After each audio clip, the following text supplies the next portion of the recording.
नमस्कार, prime news देख रहे हैं आप और आपके साथ मैं हूं अब्दुल समद इसरार। चलिए बुलेटिन की शुरुआत उत्तराखंड की प्राइम की तमाम बड़ी खबरों के साथ करेंगे।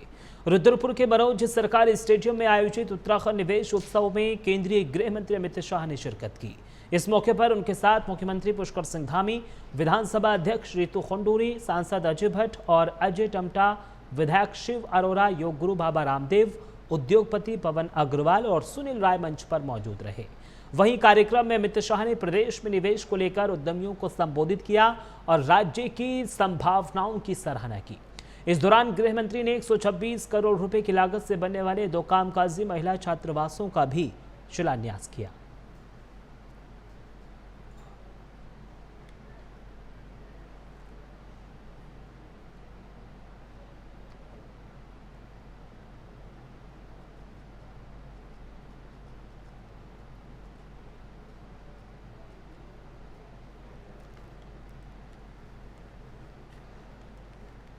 तो 126 करोड़ रुपए की योजनाओं का शिलान्यास गृह मंत्री अमित शाह की ओर से किया गया है।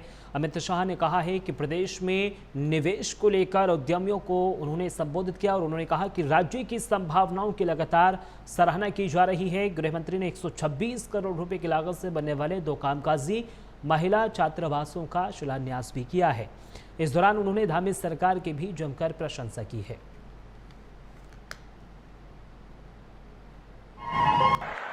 आज यहां पर 5 लोकार्पण और 14 शिलान्यास हुए। 1271 करोड़ के अलग अलग काम की शुरुआत यहां पर हुई।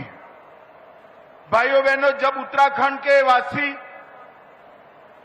उत्तराखंड के राज्य की मांग को लेकर संघर्ष कर रहे थे, कांग्रेस पार्टी ने उत्तराखंड के आंदोलनकारियों पर अत्याचार किया। उत्तराखंड को बनाने का काम भारतीय जनता पार्टी के नेता और उस वक्त के हमारे प्रिय प्रधानमंत्री श्रद्धेय अटल बिहारी वाजपेयी जी ने किया। प्रदान किया है।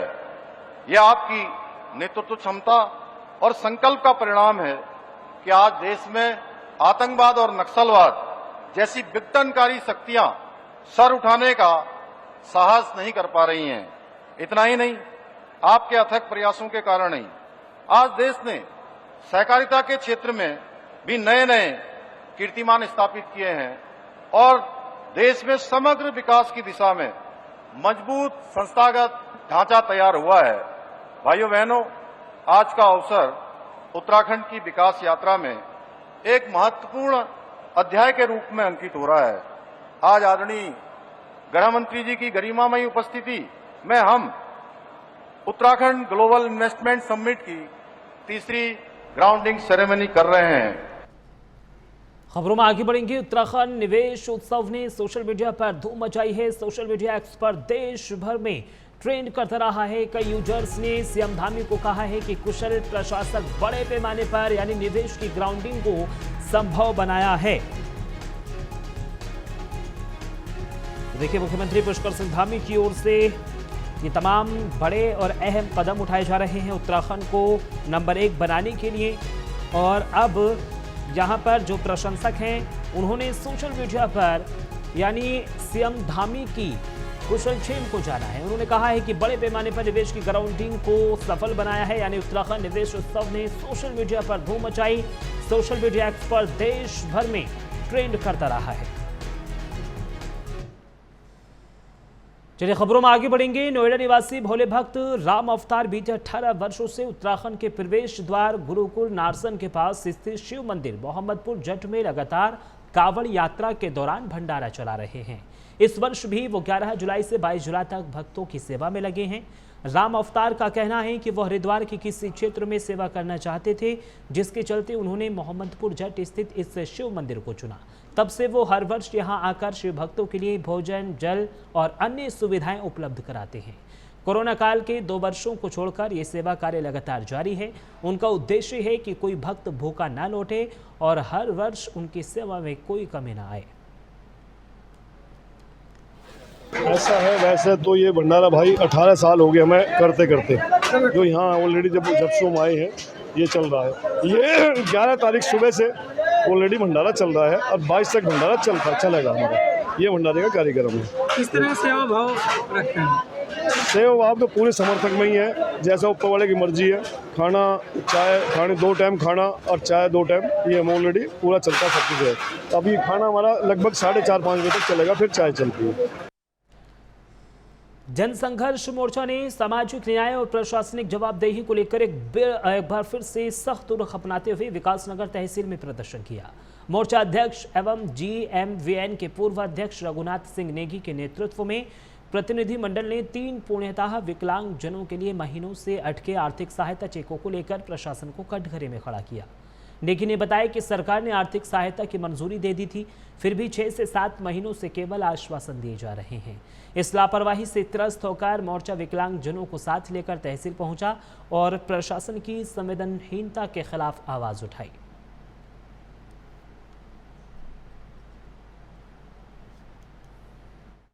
आपने देखा ये 3 विकलांग बच्चे एक ही परिवार के हैं, कोई 40 साल है, कोई 50 साल है, और इनको जनसंघर्ष मोर्चा ने लगभग 6-7 महीने पहले माननीय मुख्यमंत्री जी से इनके लिए आर्थिक सहायता मंजूर कराई थी। लेकिन यहाँ क्या हो रहा है, इस तहसील के अंदर कई बार हमने देखा जो विधायक के लोग हैं, विधायक के कहने पर वो सारे चेक यहाँ से आर्थिक सहायता के अपने घर पे ले जाते हैं और वो वहाँ कूड़े का ढेर बन जाते हैं। वैसे ही इस मामले में इस चेक को आज हम यहाँ सिर्फ चेताना है, क्योंकि आचार संहिता लगी हुई है, इसलिए हम ज़्यादा उग्र रूप धारण नहीं कर रहे, नहीं तो हम आज इस तहसील की ईंट से ईंट बजा देते। और अभी हम इन विधायकों को भी यहाँ चेताने आए कि अरे तुम्हें जनता ने शराब खनन माफिया तमाम तरीके का लाइसेंस दे दिए हैं, आप नशा बिकवा रहे हैं, अरे कम से कम इन गरीबों का तो अहित ना करो। 7 महीने पहले बताओ चेक बना हुआ है, फिर वो एक्सपायर हो जाता है, फिर कहाँ है कि विधायक जी के लोग चक्कर काट रहे हैं और विधायक ऐसे सोचते हैं जैसे इनके नौकर होंगे। अरे कोई गरीब आदमी 5-7 हज़ार रुपये अगर उसका मंजूर होता है तो ये काम तहसील का है। तहसील को भी हमने इस बात में चेताया है कि आप ये अपनी जो हरकतें इससे छोड़ दीजिए, जनता बहुत परेशान है। हरिद्वार में चल रहे कांवड़ मेले का दूसरा और अंतिम चरण शुरू हो चुका है। इस चरण में डाक कांवड़ियों की संख्या में तेजी से इजाफा भी हो रहा है और इसे देखते हुए पुलिस प्रशासन ने दूसरा ट्रैफिक प्लान लागू कर दिया है। नई योजना के तहत भारी वाहनों का शहर में प्रवेश पूरी तरह से प्रतिबंधित कर दिया गया है, तो वहीं हाईवे पर केवल हल्के और जरूरी सामान के वाहनों को ही परमिट दिया गया है। डाक कांवड़ियों के लिए बनाई गई बैरागी कैंप पार्किंग में 1 वे एग्जिट प्लान लागू किया गया और वैकल्पिक पार्किंग की व्यवस्था भी की गई है। एसएसपी प्रेमेंद्र ढोभाल ने बताया कि प्रशासन पूरी तरह से तैयार है और डायवर्जन प्लान पूरी तरह से लागू कर दिया गया ताकि भीड़ प्रबंधन और सुरक्षा में कोई चूक न हो। स्टार्ट हो चुकी है, जैसा आप देख रहे हैं। हम लोग अभी बैरागी पे ही खड़े हैं और काफ़ी बड़ी संख्या में डाक कांवड़ के रूप में यहाँ पर वाहन आ रहे हैं और जिन्हें व्यवस्थित रूप से पार्क कराया जा रहा है। जो पैदल कांवड़ है कांवड़ पटरी में, वो उसकी संख्या घटी है, करीब 50% के आसपास वो आ गई है और हमें उम्मीद है आज शाम तक या कल सुबह तक हमारी पैदल कांवड़ काफ़ी हद तक कम हो जाएगी। तो उसके बाद डाक कांवड़ हमारा स्टार्ट हो जाएगा। हमारी पूरी तैयारियाँ हैं, सभी जगह पर फोर्स को लगाया गया है। डाक कांवड़ के हिसाब से ही जो हमारा पुलिस बल है उसको व्यवस्थित किया गया है। मुझे उम्मीद है ये फेज़ भी बहुत अच्छे तरीके से। हल्द्वानी शहर में इन दिनों नालियों के ऊपर लगे लोहे के जाल चोरी होने की घटनाएं लगातार बढ़ती जा रही हैं। इसे गंभीरता से लेते हुए city magistrate Gopal Singh Chauhan, SDM Rahul Shah और नगर आयुक्त ऋचा सिंह के नेतृत्व में बनभूलपुरा के चौरगलिया रोड क्षेत्र से एक विशेष अभियान चलाया गया। इस अभियान में कबाड़ और पुराने सामान की दुकानों पर छापेमारी की गई। ऋचा सिंह ने बताया कि कई जगहों से शिकायत मिल रही थी कि नगर निगम के लोहे के जाल चोरी होकर कबाड़ में बेचे जा रहे हैं। छापेमारी के दौरान कुछ दुकानों से निगम के चोरी हुए जाल बरामद कर लिए गए। प्रशासन ने स्पष्ट किया है कि चोरी का सामान खरीदने बेचने वालों को बख्शा नहीं जाएगा। नागरिकों से अपील की गई है कि किसी भी संदिग्ध गतिविधि की तुरंत पुलिस प्रशासन को सूचना दे। को एक शिकायत प्राप्त हुई थी, जिसमें एक तो अवैध अतिक्रमण को लेके, दूसरा सरिया चोरी को लेके और तीसरा बिजली चोरी को लेके एक शिकायत प्राप्त हुई थी। तो उसी शिकायत के क्रम में हम लोग आज यहाँ पे आए हैं। एसडीएम साहब भी हैं, नगर आयुक्त मैडम भी हैं। तो उसमें हम लोगों ने कुछ दुकानों का निरीक्षण किया है। तो कुछ में नगर निगम के जो जाल हैं, नाली के ऊपर जो जाल लगते हैं, वो भी बरामद हुए हैं और कुछ जो सरिया हैं ये बिल वगैरह कुछ नहीं दिखा पाए हैं। तो एक दुकान हमने सीज कर दी है, उसमें ताला अपना लगा दिया है, ये अपना बिल वगैरह दिखाएं। रुद्रपुर में आयोजित उत्तराखंड निवेश उत्सव में पहुंचे योग गुरु बाबा रामदेव ने कहा है कि ये उत्सव राज्य के स्वर्णिम भविष्य की आधारशिला रखेगा। उन्होंने कहा है कि 1 लाख करोड़ रुपए के निवेश का संकल्प केवल आर्थिक नहीं बल्कि आध्यात्मिक और सांस्कृतिक विकास का भी संकेत है। बाबा रामदेव ने कहा है कि उत्तराखंड केवल भारत नहीं बल्कि दुनिया की सबसे बड़ी आध्यात्मिक राजधानी बनकर उभरा है। ये विकास, विरासत और संस्कृति पर आधारित समृद्धि का प्रतीक है। उन्होंने मुख्यमंत्री पुष्कर सिंह धामी के नेतृत्व, प्रधानमंत्री नरेंद्र मोदी के सहयोग और गृह मंत्री अमित शाह द्वारा राज्य को विकास के फोकस में रखने की सराहना की। योग गुरु ने कहा भरोसा जताया कि ये निवेश भविष्य में रोजगार, पर्यटन और स्थायी विकास के कई द्वार खोलेगा और उत्तराखंड को आर्थिक रूप से आत्मनिर्भर राज्य बनाने में मदद करेगा। वेलनेस के डेस्टिनेशन के तौर पर, और यदि मैं व्यापकता में कहूं तो उत्तराखंड भारत ही नहीं दुनिया की सबसे बड़ी एक आध्यात्मिक राजधानी के और उत्तराखंड में यह जो विरासत मूलक विकास और संस्कृति मूलक समृद्धि का नया कीर्तिमान रचा जा रहा है, उसमें धामी जी का कुशल नेतृत्व, देश के प्रधानमंत्री जी का वरद हस्त और देश के गृह मंत्री जी का इस प्रदेश को एक फोकस। खबरों में आगे बढ़ेंगे। देहरादून दूध उत्पादक सहकारी संघ ने दूध की क्वालिटी को लेकर उठाए जा रहे सवालों और प्रचार की पूरी तरह से भ्रामक करार दिया है। दुग्ध उत्पादक सहकारी संघ के प्रधान प्रबंधक सक्षम श्रीवास्तव ने कहा है कि कई स्तर पर क्वालिटी की जांच की जाती है और भारत सरकार के मानकों के तहत ही क्वालिटी की जांच के बाद दूध की सप्लाई होती है।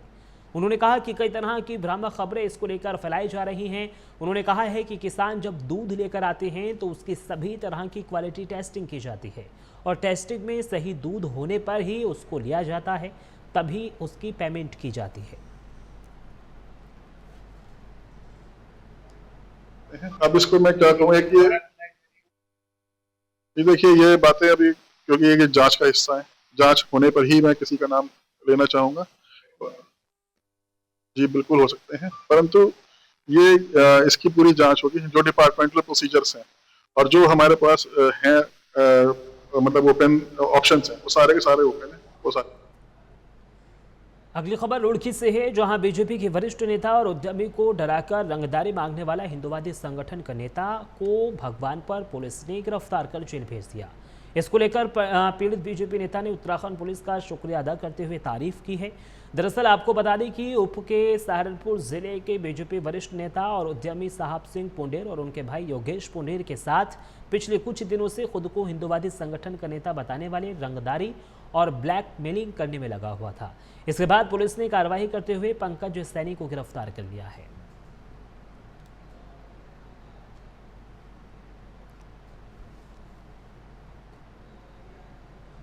इटावा में बन रहे केदारेश्वर मंदिर को लेकर तीर्थ पुरोहितों के विरोध के बाद अब संत समाज भी सामने आ गया है। अखिल भारतीय अखाड़ा परिषद ने इसे ज्योतिर्लिंग की नकल कर मंदिर बनाने के प्रयास को गलत करार दिया। अखाड़ा परिषद के अध्यक्ष श्रीमंत रविंद्र पुरी ने कहा है कि दिल्ली में भी इसी तरह केदारनाथ मंदिर की नकल पर विरोध हुआ था और उसे बंद कराया गया था। उन्होंने कहा कि इस मामले को लेकर प्रधानमंत्री नरेंद्र मोदी, उत्तर प्रदेश के मुख्यमंत्री योगी आदित्यनाथ और गृह मंत्री अमित शाह को पत्र लिखा जाएगा। अखाड़ा परिषद किसी भी ज्योतिर्लिंग की नकल को बर्दाश्त नहीं करेगा। संत समाज जल्द ही पांडा समाज, बद्रीनाथ और केदारनाथ के महंतों के साथ बैठक करेगा। निरंजनी अखाड़े के महामंडलेश्वर ललितानंद गिरी ने कहा है कि मंदिर का नाम महादेव का हो सकता है। और हिमालय में केदारनाथ के नाम वारस्याम तुष्वेशम त्रम्बकम गौतमी तटे हिमालय तो केदारम घुष्मेशम ते शिवालय।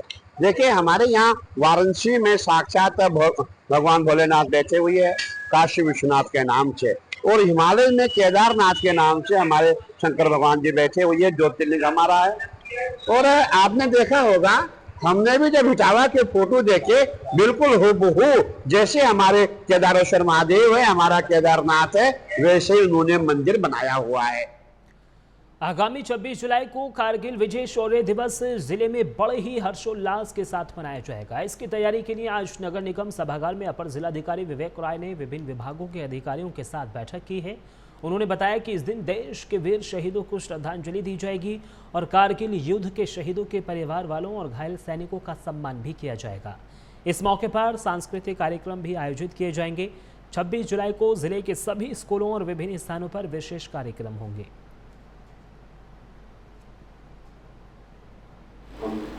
26 जुलाई को करगिल विजय दिवस जो है मनाएंगे हम, जिसको शौर्य दिवस का नाम दिया जा रहा है। राज्य सरकार के निर्देश हैं कि व्यापक रूप से इसको मनाया जाना है। विद्यालयों में, हर विद्यालय में इसके कार्यक्रम करने हैं और जिले स्तर पे एक बड़ा कार्यक्रम करना है। हमारे जनपद में तिरंगा पार्क है, जो नगर निगम के सौजन्य से जो है बनाया गया है, जहाँ पे हमारा तिरंगा पार्क है, वहाँ पे एक व्यापक कार्यक्रम करेंगे। शहीदों के स्मारक पर रीत जो है चढ़ाने का कार्यक्रम करेंगे, जिसमें पुलिस, सेना, एनसीसी सभी का जो है योगदान रहेगा। सभी विभागीय लोगों का भी जो है इसमें सहयोग ले रहे हैं, चाहे खेल विभाग है, चाहे उद्यान विभाग है, सभी का। हम एक क्रॉस कंट्री भी कराएंगे गोला पार में। इस सब के बाद एक सांस्कृतिक आयोजन होगा जो MBPG कॉलेज में होगा। उत्तराखंड के राजकीय ITI संस्थानों में सत्र 2025 और 26 के लिए प्रवेश प्रक्रिया जारी है। 27 जून से शुरू हुई आवेदन प्रक्रिया में अब तक 4127 अभ्यर्थी आवेदन कर चुके हैं। राज्य के 81 ITI संस्थानों में कुल 9656 सीटों पर 36 ट्रेडों में दाखिल होंगे। हाई स्कूल यानी पास कोई भी युवा ऑनलाइन या फिर ऑफलाइन मोड से आवेदन कर सकता है। ऑनलाइन आवेदन में परेशानी होने पर अभ्यर्थी अपने जिले के नज़दीकी नोडल ITI केंद्र में जाकर ऑफलाइन आवेदन कर सकता है। सामान्य वर्ग के लिए आवेदन शुल्क 350 रुपये है और SC/ST वर्ग के लिए 250 रुपये तय की गई है। कुमाऊं मंडल के उप नोडल अधिकारी राजेंद्र पांडे ने बताया कि इच्छुक छात्र अपने नज़दीकी ITI में जाकर कोर्स और योग्यता की जानकारी प्राप्त कर सकते हैं। मैं राजेंद्र पांडे, राजकीय ITI बेतालघाट जनपद नैनीताल में कार्यरत हूँ और इस वक्त मैं उप नोडल अधिकारी कुमाऊं मंडल के रूप में नामित किया गया है। ITI में जहाँ तक प्रवेश की बात है, ये 27 जून से प्रवेश प्रक्रिया प्रारंभ हो चुकी है और चल रही है, ठीक है। और इसमें आप ऑनलाइन भी और ऑफलाइन भी आवेदन कर सकते हैं। तो जितने भी इस कार्यक्रम को जो नेशनल चैनल के द्वारा पूरे कार्यक्रम सुन होंगे हमारे दर्शक, उनसे एक निवेदन है कि यदि अगर आपके बच्चे ITI करना चाहते हैं तो आप किसी भी नज़दीकी ITI में चले जाइए। वहाँ जाने के बाद जो वहाँ के अधिकारी हैं, कर्मचारी हैं, उनसे आप जानकारी ले सकते हैं। क्या उत्तराखंड में त्रिस्तरीय पंचायत चुनाव से पहले शराब माफिया के खिलाफ STF ने बड़ी कार्रवाई की है। STF की टीम ने थाना विकास नगर और थाना सहसपुर पुलिस के साथ मिलकर 233 पेटी अवैध अंग्रेजी शराब बरामद की है। इस मामले में 3 अभियुक्तों को गिरफ्तार भी किया गया है। ये शराब हरियाणा और चंडीगढ़ से उत्तराखंड लाकर चुनाव में खपत के लिए लाई जा रही थी। STF को सूचना मिली थी कि बड़ी मात्रा में अवैध शराब चुनाव के दौरान बांटने के उद्देश्य से भेजी जा रही है। इसके बाद संयुक्त टीम ने योजनाबद्ध तरीके से कार्रवाई कर शराब से भरे वाहन को पकड़ लिया। पकड़े गए आरोपी शराब के खेप को बाजार में बेचने और चुनाव के दौरान प्रभाव डालने की तैयारी में थे।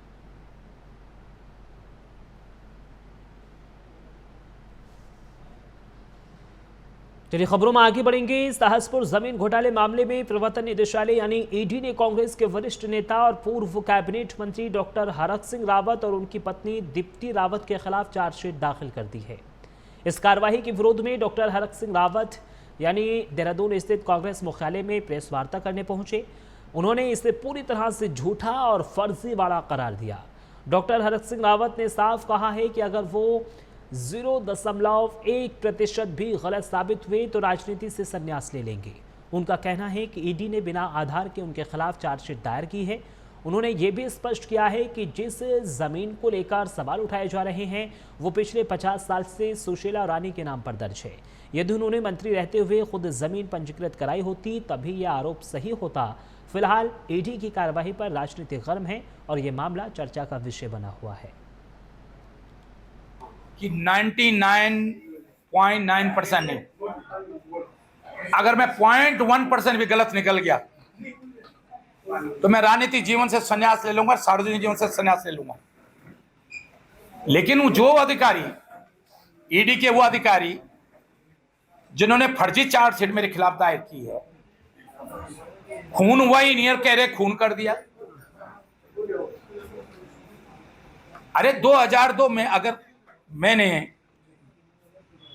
जब जमीन खरीदी है उससे पहले मैंने सुशील रानी के नाम पर एज ए राजस्व मंत्री जमीन चढ़ाई होती और तब खरीदी होती तो ये हो जाता कि मैंने अपने प्रभाव का यूज करके जमीन पहले उसके नाम पर चढ़ाई, फिर मैंने खरीदी। भाई उसके नाम पर जो जमीन हमने खरीदी 8.209 हेक्टेयर, वो 50 साल से उसके नाम पर है, 50 साल से उसके नाम पर है, जब से खरीदी उसे तब से उसके नाम पर है। अगली खबर देहरादून से है, जहां देश के 12 ज्योतिर्लिंगों में से एक बाबा केदारनाथ के उत्तर प्रदेश के इटावा में बने मंदिर को लेकर उत्तराखंड में अब भारी विरोध शुरू हो गया है, जिसका निर्माण केदारनाथ धाम की तर्ज पर समाजवादी पार्टी प्रमुख अखिलेश यादव ने इटावा में कराया है और उसका नाम केदारेश्वर मंदिर रखा गया है। लेकिन इस मंदिर का स्वरूप बिल्कुल केदारनाथ धाम की तरह ही बनाया गया है, जिसको लेकर उत्तराखंड में केदारनाथ धाम के तीर्थ पुरोहितों ने इटावा में बनाए गए मंदिर का विरोध शुरू कर दिया है। तो दूसरी तरफ अब विपक्ष ने भी सरकार को घेरना शुरू कर दिया है। केदारनाथ में तीर्थ पुरोहितों ने और केदार सभा के सदस्यों ने, कुछ पदाधिकारियों ने, जैसे कि दिल्ली में बने हुए मंदिर का विरोध किया था, वैसे ही इटावा में जो मंदिर अखिलेश यादव के द्वारा बनाया गया है उसका हम लोगों ने कल विरोध किया था। लेकिन सभी लोगों का यही कहना था कि अब क्या हो सकता है, अब तो मंदिर बन गया है, मंदिर बनने में हमें कोई ऐतराज नहीं है, लेकिन केदारनाथ के नाम से कोई मंदिर नहीं होना चाहिए, केदारनाथ की छवि का कोई मंदिर नहीं होना चाहिए। और जितनी भी परंपराएं केदारनाथ से जुड़ी हुई है वो परंपराएं बिल्कुल भी देश के अन्य कहीं भी कोने पे केदारनाथ के अलावा दूसरा मंदिर हम चाहते हैं नहीं होना। उत्तराखंड से 4 धामों के नाम का प्रयोग या इसकी प्रतिकृति का उपयोग या इसके नाम से ट्रस्ट बनाए जाने को लेकर समय समय पर सवाल उठते रहे हैं और हमने मुख्यमंत्री जी को भी इस संदर्भ में कई बार ज्ञापन दिए, हमारी वार्ता भी हुई और इसी क्रम में जो है मुख्यमंत्री के द्वारा जो है कैबिनेट से प्रस्ताव पारित किया गया था, जिसमें उत्तराखंड से 4 धामों के प्रयोग नाम के उपयोग पे या यहाँ की जो मंदिरों की प्रतिकृति है उस पर यह ट्रस्ट बनाए जाने को लेकर प्रस्ताव भी पारित किया गया था। लेकिन ऐसा लगता है कि यह जो प्रस्ताव कैबिनेट से पारित हुआ था वह कारगर साबित नहीं हो रहा है और न सरकार और न शासन की ओर से इस दिशा में कोई स्टेप उठाए जा रहे हैं।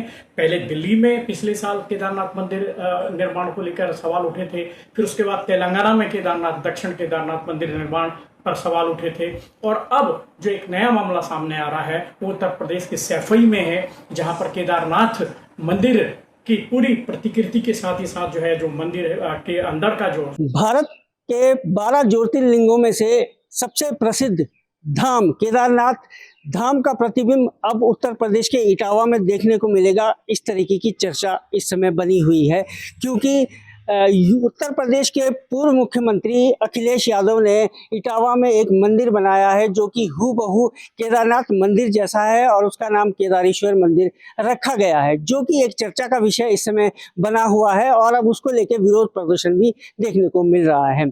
उत्तराखंड बद्री केदार समिति के तमाम जो पुजारी हैं उन्होंने इसका विरोध करना शुरू कर दिया गया है और सरकार को एक ज्ञापन भी सौंपा गया है कि केदारनाथ मंदिर विश्व प्रसिद्ध है और उसका इस तरीके से प्रतिबिंब बनाना उचित नहीं है।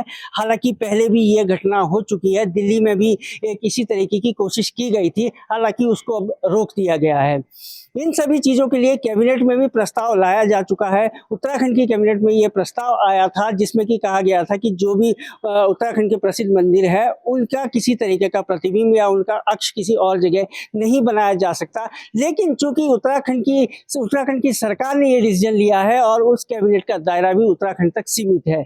लेकिन बहरहाल अब देखने वाली बात यह होगी कि सरकार केदारेश्वर मंदिर जो इटावा में बन रहा है उसको किस तरीके से रोकते हैं। हालांकि उस पर जांच बिठाई गई है और जो पर्यटन मंत्री है सतपाल महाराज, उन्होंने सीधे तौर पर कहा है कि जांच बिठाई गई है और देखा जाएगा कि अगर हुबहू उसी तरीके का होगा और तमाम चीज़ें बननी इसी तरीके की होगी तो निश्चित तौर पर उस पर कार्रवाई की जाएगी, उसे रोका जाएगा। लेकिन देखने वाली बात अब ये होगी कि किस तरीके से उसको रोका जाएगा।